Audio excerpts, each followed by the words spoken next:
Salam alaikum wa rahmatullah. Alors, je suis désolée, je crois que c'est la première fois que je vais vous faire une vidéo en mangeant, mais j'étais en train de vérifier est-ce que ma vidéo a été postée ou pas, et c'est vrai que je lis rarement les commentaires, mais là je suis tombée sur le commentaire d'un frère, je crois que c'est un homme, qui me dit parle-nous de la pudeur en islam. Je pense que puisque je parais, ou j'apparais en tout cas sans voile dans les vidéos, c'est pour cette raison qu'il me pose cette question. Mais bon, peu importe, je mets quand même une bonne intention à ce commentaire.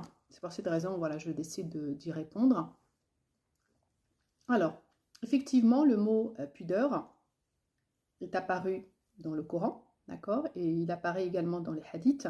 Et souvent dans les hadiths, vous trouverez une autre explication que celle qui est apparue ou qui a été en tout cas expliquée dans le Coran. Alors, dans le Coran, le mot pudeur, donc al-haya ou l'istihya plus exactement, c'est-à-dire, là par exemple, dans ce verset dans lequel Allah il parle de Moussa et de son épouse, vous connaissez cette fameuse histoire dans laquelle Moussa a vu deux filles qui étaient en train d'attendre pour prendre de l'eau, parce que voilà, il y avait des hommes, et vu que les hommes ils étaient plus forts, donc les filles attendaient. Donc Moussa a pris leur seau ou leur je ne sais quoi pour la remplir, donc il l'a remplie, il leur a rendu, et une des filles, on a parlé à son père, il a parlé du mérite de Moussa et qu'il les a aidés. Donc, le papa a décidé donc de le payer, de le récompenser pour cette prestation qu'il a rendue et ce service qu'il a rendu à ses filles.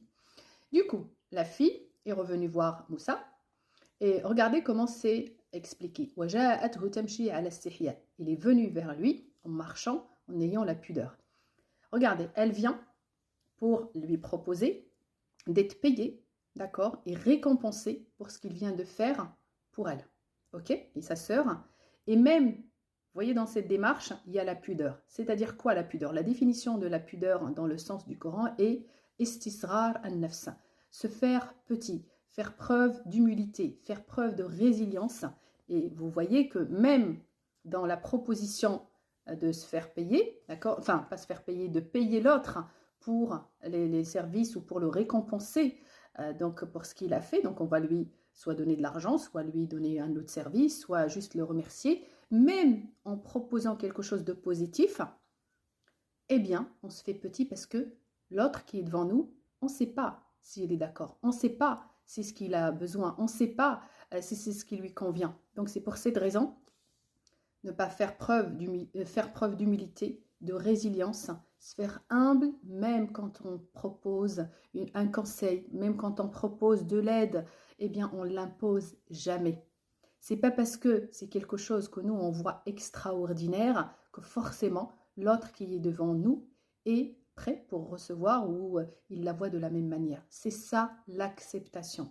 Accepter l'autre, c'est-à-dire accepter sans chercher à comprendre les motivations et sans jugement de valeur, on accueille, d'accord, et qu'en général on est dans cette démarche-là, bah forcément on se sent plus petit que l'autre. Mais plus petit, c'est pas péjoratif, hein, c'est vraiment faire preuve de résilience et d'humilité parce que on considère l'autre comme quelqu'un d'extraordinaire au même titre que nous. On va pas le voir petit, c'est pas parce que, et en plus, un Moussa dans les descriptions, enfin, tu vois, quand il s'est enfoui, hein, donc il était dans un état de misérable. Hein. Ça se voyait que c'était quelqu'un qui n'avait ni argent, ni famille, ni pouvoir, ni rien. Et malgré ça, la fille de Moussa ne l'a pas pris de haut, hein, malgré sa misère apparente.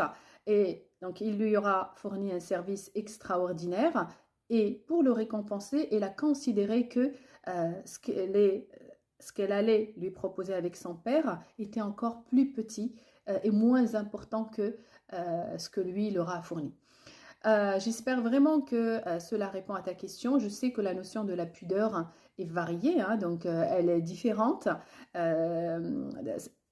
par rapport à la culture, elle est différente d'une personne à une autre, ça dépend des traditions. Par exemple, la pudeur en Chine, c'est pas la pudeur en Égypte, c'est pas la pudeur en France, c'est pas la pudeur en Angleterre, c'est pas la même chose en Indonésie. Chacun sa notion de la pudeur. Donc c'est pour cette raison, soyez bien conscient et vous n'obtiendrez cette conscience-là que si vous revenez à la source. Donc c'est pour cette raison que je vous encourage toujours et en permanence à méditer dans le Coran. Si il y a une question qui te vient à l'esprit comme ça, et sur laquelle tu t'interroges, pas la peine de laisser un commentaire, eh bien, va chercher dans le Coran, va voir les versets dans lesquels éventuellement la notion de la pudeur a été citée. Si jamais tu trouves autre chose que ce que je viens de t'expliquer là, ou tu as peut-être été inspiré par d'autres explications, eh bien, n'hésite pas à les partager pour que tout le monde puisse en profiter et au moins le commentaire servira à quelque chose